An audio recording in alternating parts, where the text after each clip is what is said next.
안녕하세요. 에바나의 박윤경입니다. 요즘 가장 핫했던 드라마가 있잖아요.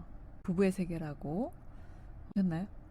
네, 저도 매일 챙겨서 봤는데 부부의 세계는 보니까 뭐 유튜브나 이런 데도 영상이 많더라고요. 그래서 사실은 뭐 이렇게 따로 제가 영상을 찍거나 이렇게 글을 쓰거나 이럴 생각까지는 없었는데 그 부부의 세계가 끝나고 거기 뒤에 얘기를 다룬 스페셜을 영상을 봤는데 정말 이게 뭔가 얘기를 안 하면 안 될 것 같은 그런 느낌을 받았고, 사실은 시청률하고 호평을 둘 다 가지긴 쉽지 않은데 부부 갈등을 다루고 있잖아요.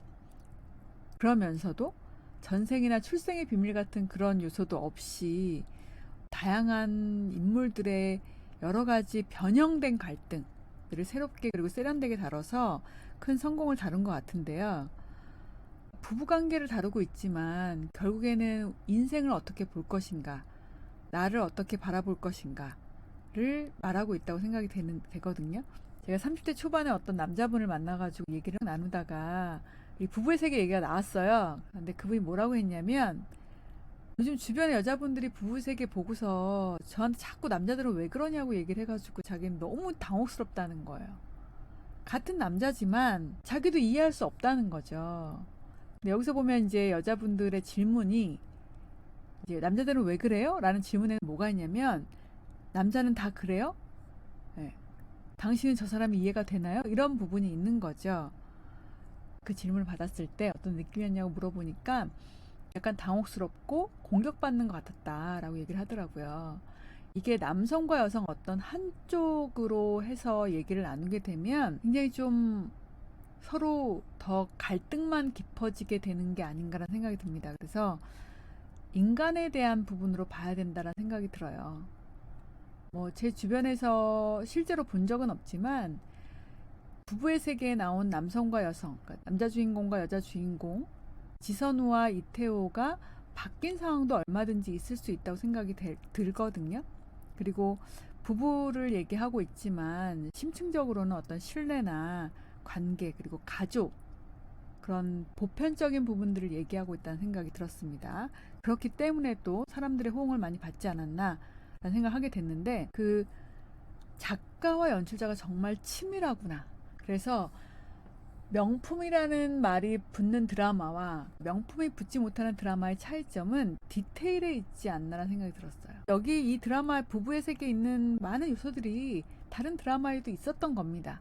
그런데 그 디테일의 차이, 그 차이가 어떻게 보면은 그 시청률과 사람들의 평을 갈라놓지 않았나라는 생각이 드는데, 여기 보시면요, 부부의 세계라는 타이틀도 거의 스포일러죠. 그죠? 그 회의 가장 중요한 키워드가 거기에 담겨 있는 경우가 많아서, 사실 우리가 보통 타이틀 지나갈 때는 딴짓 하잖아요.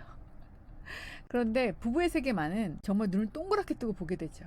이번에는 어떤 의미와 느낌을 담아서 나올지 그걸 굉장히 열심히 보게 되는, 참, 그러니까 하나의 장면도 사람들의 시선을 놓치지 않겠다라는 제작진의 의지가 보이지 않나 생각이 드는데요. 그 1회에서는 타이틀에서 7시 반을 나타내는 시계가 나옵니다. 그러니까 의심이 시작되고 증폭되는 그 지점이 바로 시계죠. 우연히 직원을 만났고 지선우가, 이태호는 매일 칼퇴근을 5시에 한다라고 했는데 집에 오는 시간은 7시 반인 거죠. 그러면 공백이 2시간 정도 생기게 되는데, 이것이 어떻게 보면 그동안에 지선우가 알지 못했던 진실을 얘기해주는 부분이 되지 않았나 생각하게 됩니다. 제가 이제 오랫동안 애니어그램으로 사람들을 만나면서 성격을 알게 되면 자신에 대한 어떤 크고 뭔가 거창한 부분을 이해하게 될 거라고 생각을 하지만, 사실은 내가 나에게 갖고 있던 작은 오해 또는 부정적인 감정을 제대로 보는 것만으로도 인생에 많은 변화가 올 수 있다라는 생각이 들게 되는데, 요거와 비슷한 것 같아요. 그렇죠? 작은 부분 이게 되게 되는데, 그 각 타이틀에 대한 부분은 유튜브에도 잘 나와 있거든요, 여러분. 그래서 한번 검색해서 보시면 굉장히 재밌지 않을까라는 생각이 듭니다. 그래서 어떻게 보면은 그 명품 드라마라는 건 노골적으로 사람들한테 이래도 안 볼 거야 이런 게 아니라 볼 수밖에 없게 만드는 게 아닌가. 그렇죠? 그래서 16회 내내 긴장의 끈을 놓치지 못하게 하는 이런 부분이 있었다는 생각이 들고요. 심리적으로 사람들을 움직이게 만드는 여러 가지 장치가 되어 있었더라고요. 지선우하고 이태호가 얘기를 나누는데 이미 이제 지선우는 의심을 가지고 의심을 확신으로 바꾼 상태에서 이태호하고 얘기를 나누는데 밖에서 지선우하고 이태호를 비치는 장면에서요. 창틀이 보여요. 창문으로 이제 보는 거죠, 카메라가. 그런데 그 창틀이 지선우와 이태호를 갈라놓게 되는 거죠. 나중에 이다경이 나에게 이태호가 지선우와 똑같은 것을 반복시켰다는 걸 알고 나서 사실은 딱 성찰이 오잖아요. 그것을 말해주는 게 뭐냐면 나중에 이태호와 이다경이 사이가 멀어졌을 때도 창틀로 표현을 하고 있다는 겁니다. 정말 대단하지 않나요? 보통은 이런 의미를 담고 있지 않는데 사실은 그랬기 때문에 우리가 보면서 주인공에게 훨씬 더 감정이입이 됐던 게 아닌가. 저는 그렇게 생각이 들거든요.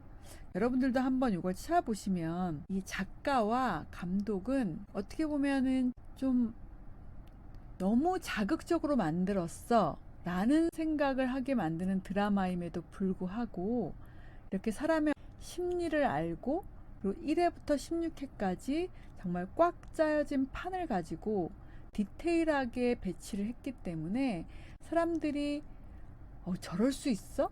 라고 마음은 먹었지만 저건 정말 막장이야 라고 하지 않았던 건 이런 디테일에 있지 않나 라는 생각이 듭니다. 그래서 나중에는 지선우도 이다경도 본인의 길을 가게 되는데요. 관계로 얽혀진 갈등에서는 나 하나로 끝나지 않죠. 그렇죠? 여러 사람들이 많이 아프게 되고 상처를 입게 되는데 동시에 나의 변화와 선택이 상황의 전개와 방향을 바꾸기도 하는 것 같습니다. 그래서 여기에서 이제 주인공들은 이다경과 지선우와 이태호였지만 제가 가장 많이 응원했던 인물은 아이를 가지려고 노력하다가 남편이 바람을 많이 펴서 나중에 이제 재결합을 하려고 하지만 본인 길을 가게 되는 인물이 있죠. 저는 굉장히 어려운 결정을 했다고 봐요. 그 인물이 그냥 남편을 받아들이고 다시 재결합을 했어도 저는 비난을 많이 하지는 못했을 것 같아요. 왜 그랬을지 이해가 됐기 때문에.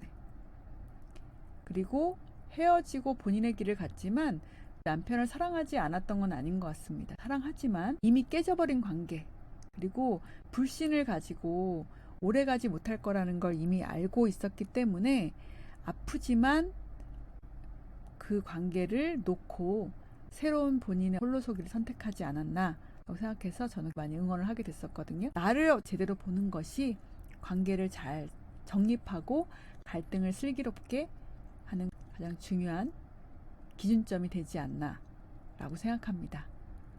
여러분 영상 봐주셔서 너무 감사하고요. 다음 영상에서 또 뵐게요.